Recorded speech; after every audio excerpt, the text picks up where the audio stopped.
Hi everyone, my name is Soraya. Welcome to my channel. My channel, I talk about all things healthcare and wellness, skin, hair, and all things that relate to health, skin, and hair. Um, so today we're going to be talking about the health industry. What is your opinion about the health industry? So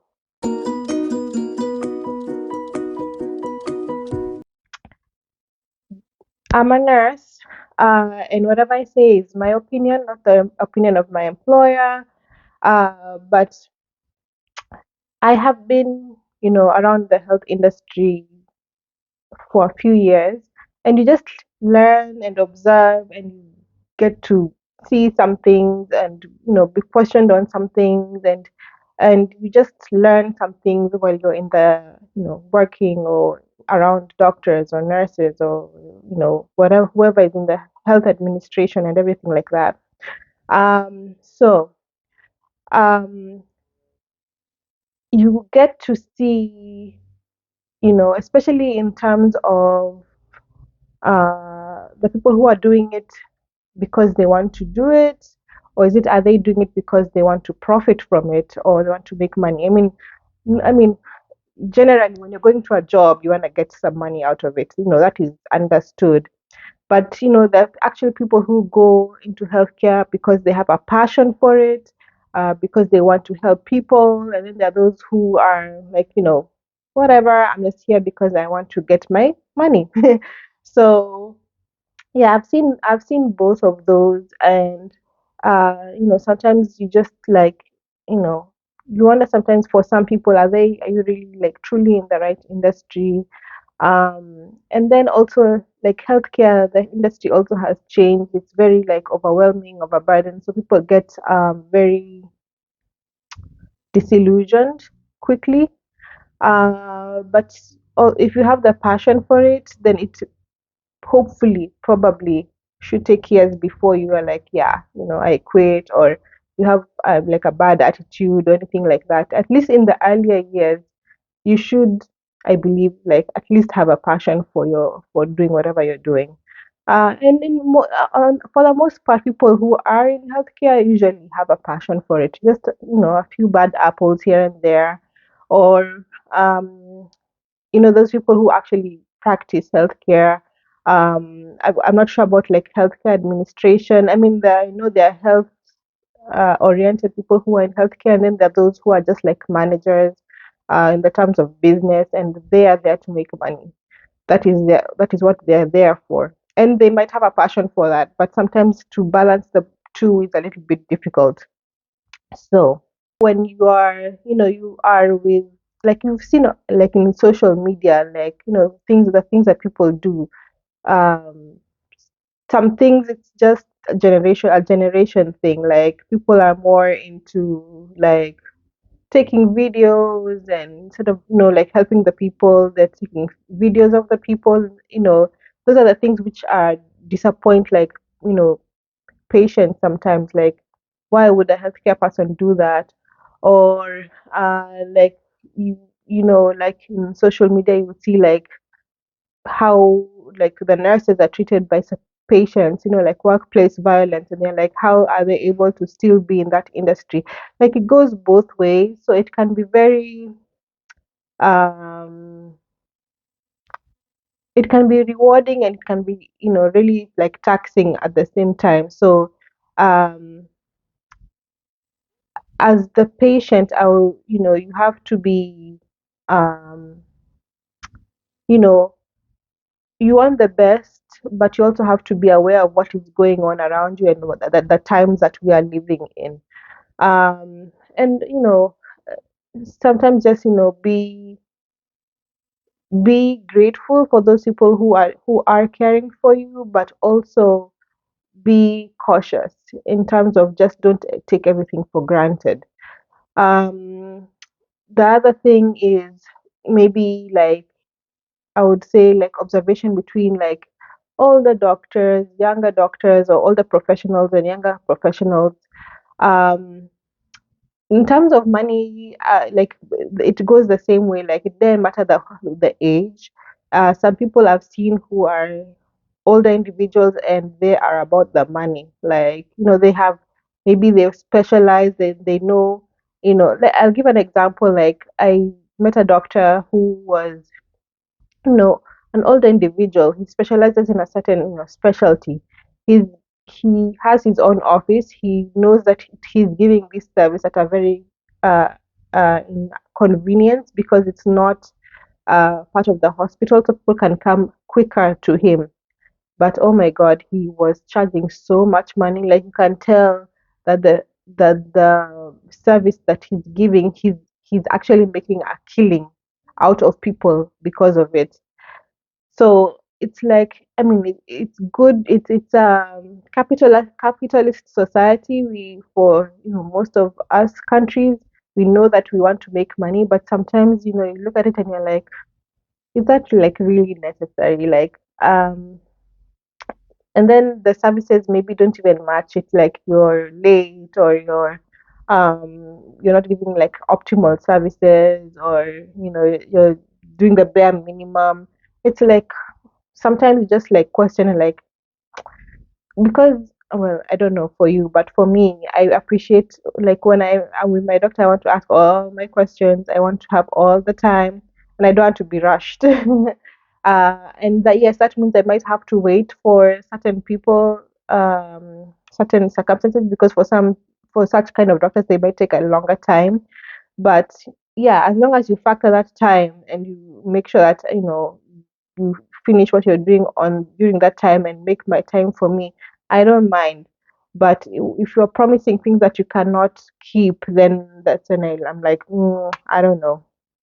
Uh, so yeah, I was talking about older doctors and younger doctors.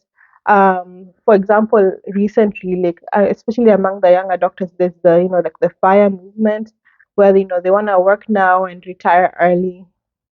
So for those individuals, not that all of them don't have like passion for healthcare, but with that kind of movement, you might get some who are just in it for the money. And it's just like tricky. Like, uh, I mean, not that I'm against that, concept, but, sometimes it depends on your, I don't know, sometimes it depends on like your personality. It depends on your, what you want to achieve. It depends on, your circumstances. So many things go into what makes up the healthcare professional, what makes up the healthcare system. Like, some patients prefer older generation doctors. Like, they would go, for example, you're looking for a primary care provider, that's your PCP, or just like a doctor, and you you're like, how old is he, how old is she? And, maybe like they're just out of school, 30 something, and you're like, no, I don't want that one. I want someone who has more experience. But however, the one who has more experience is like the one I'm talking to you about, the doctor who has specialized. He doesn't really care. He's just in it to make the money. You don't even see him. And then that 30-year-old who is the one who is like, you know, maybe he didn't have the whole experience, but he's more in tune in what you in with what you have in terms of the health, how to prepare you, how to navigate the health system, even to and knows who to refer you to. So it's, that also, that perception also is, may not be true for every older or younger, health professional. You just have to see who you get, and if your personality vibes with them, and if you're able to, get what you need in terms of the healthcare system through them, and therefore get what you need to be healthy from them. So I would not judge, especially with age. Um, it depends on how somebody, the personality, how they operate, and all of that stuff. So that's another thing that you need to, look out for. The other thing is, like, different places practice different in different ways. The American system, health system, is different. It's more state capitalistic, state-wise. Every state has its own way of managing things, so you have to read whatever health conditions are there according to your state. If you're in the UK, it's, every that's they have like free healthcare. So those that comes with its advantages and disadvantages. So you need to know how to go through that system.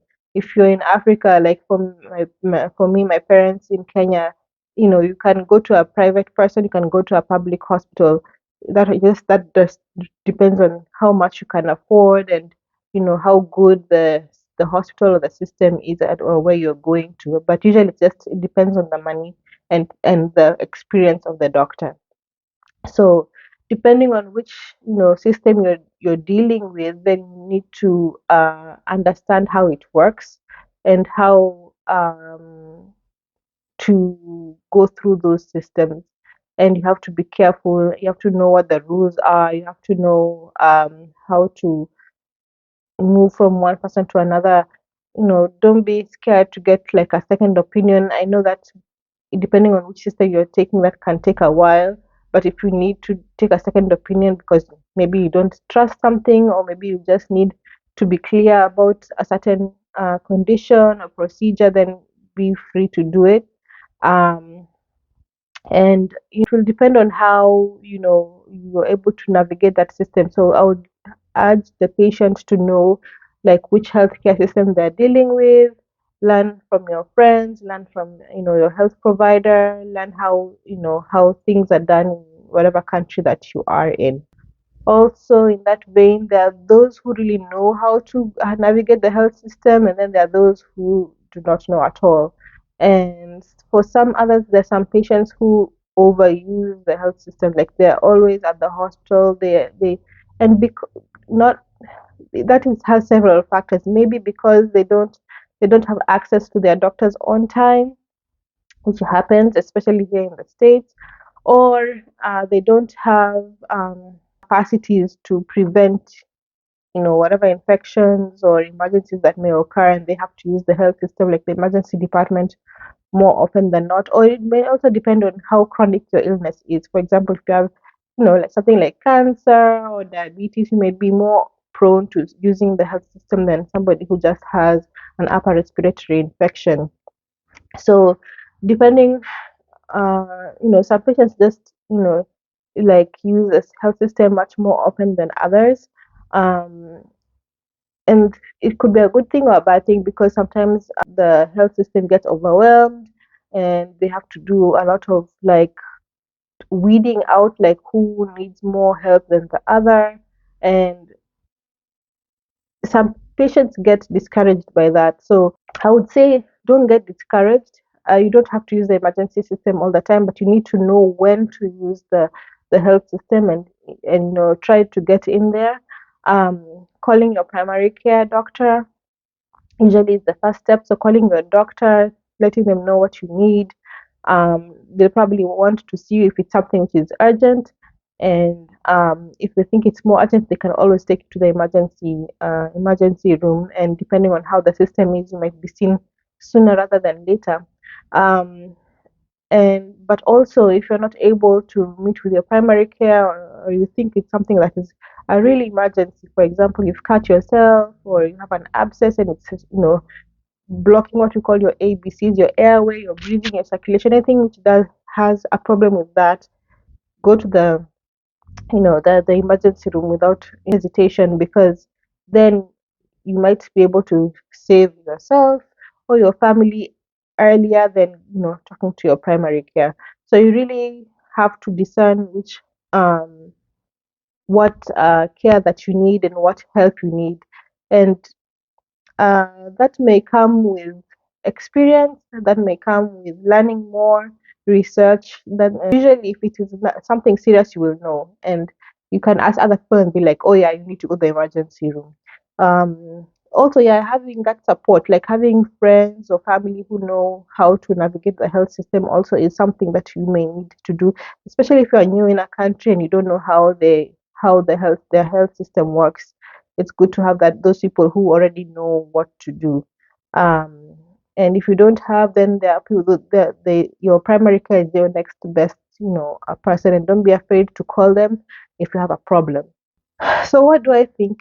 I think people should be trying the most to be knowledgeable about their healthcare, knowledgeable about yourself, know what health problems you have, and if you don't know what it is that is disturbing you, ask for help, and advocate for yourself as much as possible, um, through your family, through your friends, through your primary care, through the emergency health system. It's better to know that it's better to prevent rather than to cure. So uh, on my channel, I talk about prevention all the time, and I'll link some videos at the end so that you can see what you can do to prevent yourself from getting unwell. Having a healthy, diet, exercise, trying to reduce your stress levels, um, uh, organizing your, like your work schedule, um, being able to take the right medications, um, get your health insurance, um, get like here you have like in the US you have like state insurance. In Africa you might have different like private insurance and government insurance like NHIF, resolution, all of those kind of insurance that may help you to be able to cover the illnesses or diseases that may come, either randomly or those chronic illnesses that you need to be seen at the hospital all the time.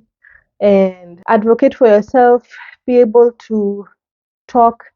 If you think you're not going to be able to like say all that you need to say to your doctor, right, have a list with you so that you can write down all the questions you need to ask your provider and let them know what you need from them, like what is this illness about, what will I need to do, who will I need to see. Sometimes, so when the doctors are very busy, so they'll just tell you like, like the bare minimum. Sometimes, I mean, sometimes you get to that one person who will explain everything, but that's rare. Most of the time these days they have like 15, 20 minutes max to talk to you. So they're gonna tell you just what you need to know for now until the next time.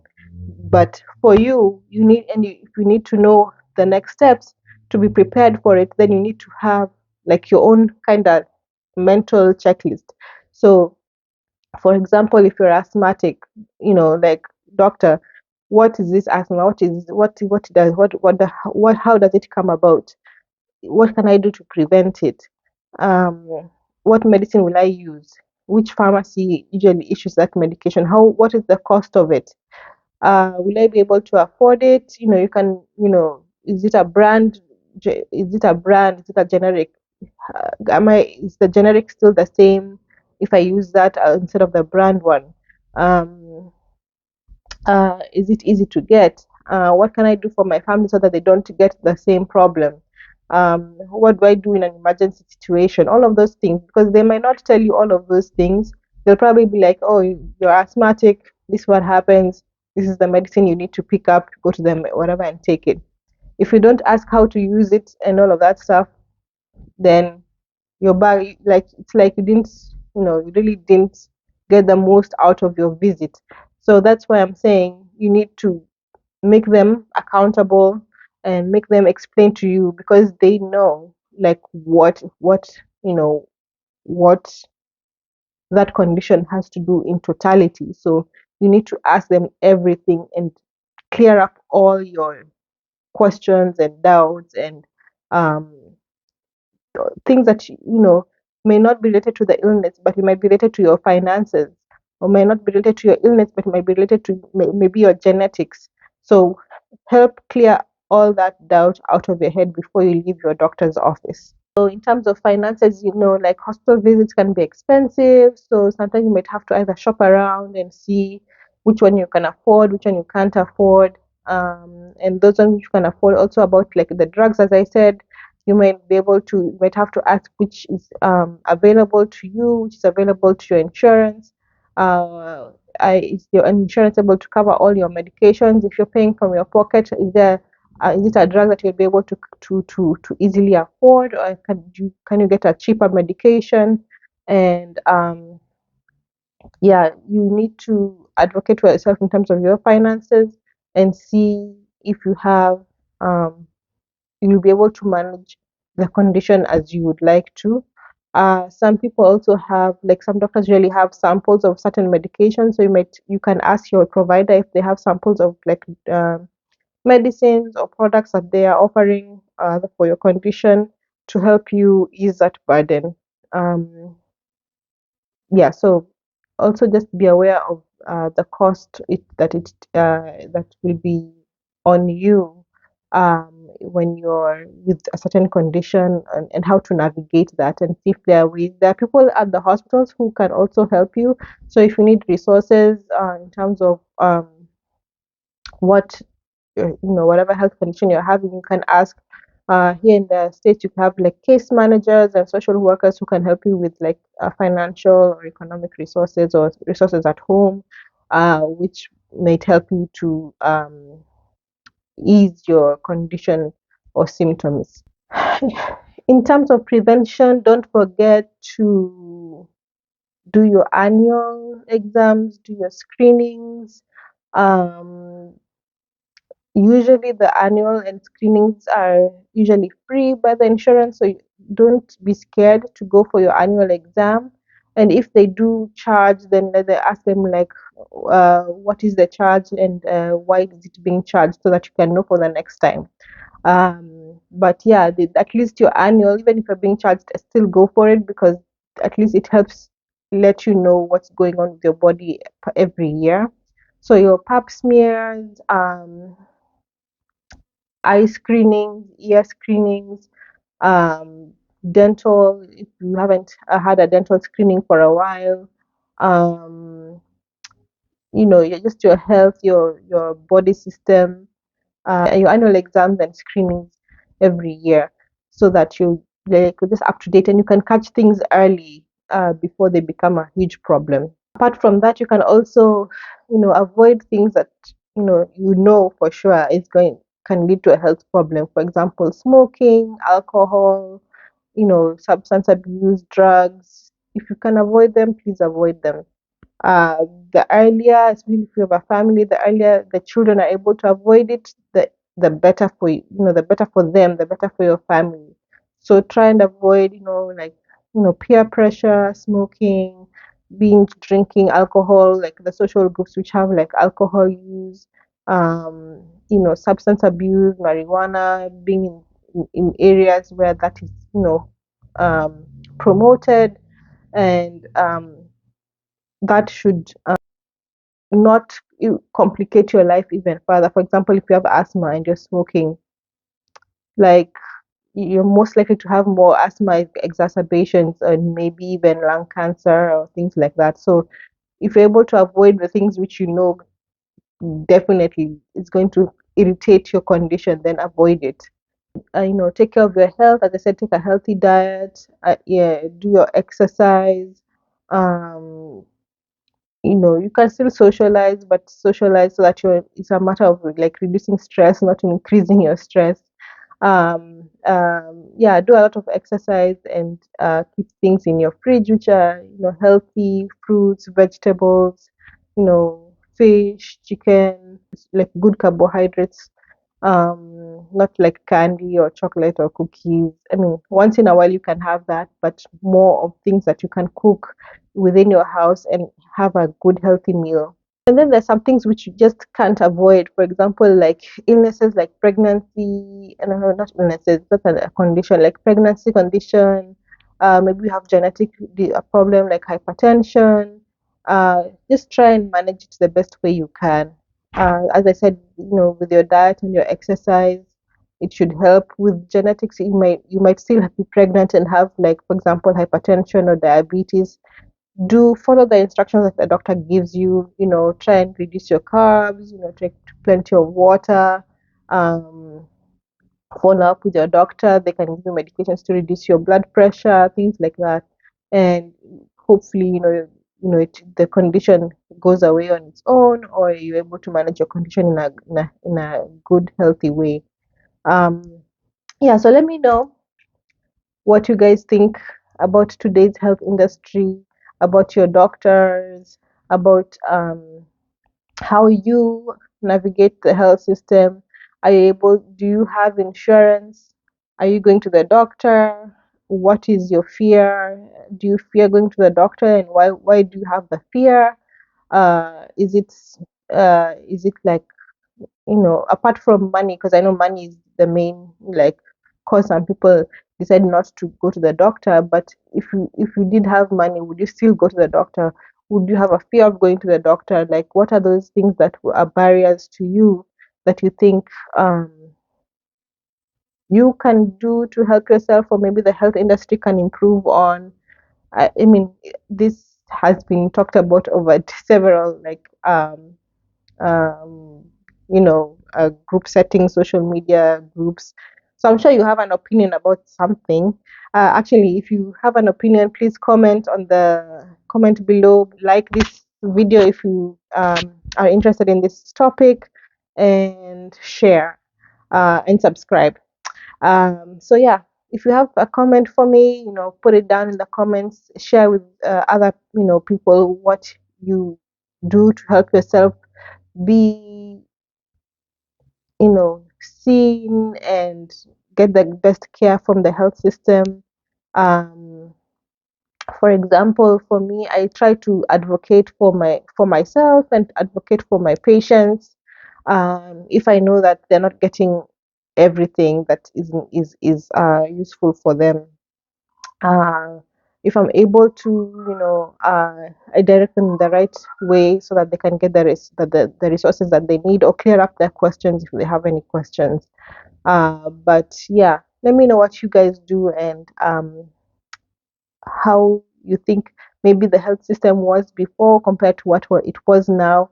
I'm interested to hear what you have to say. So, yeah, comment, like, subscribe, and we will see you later. Bye.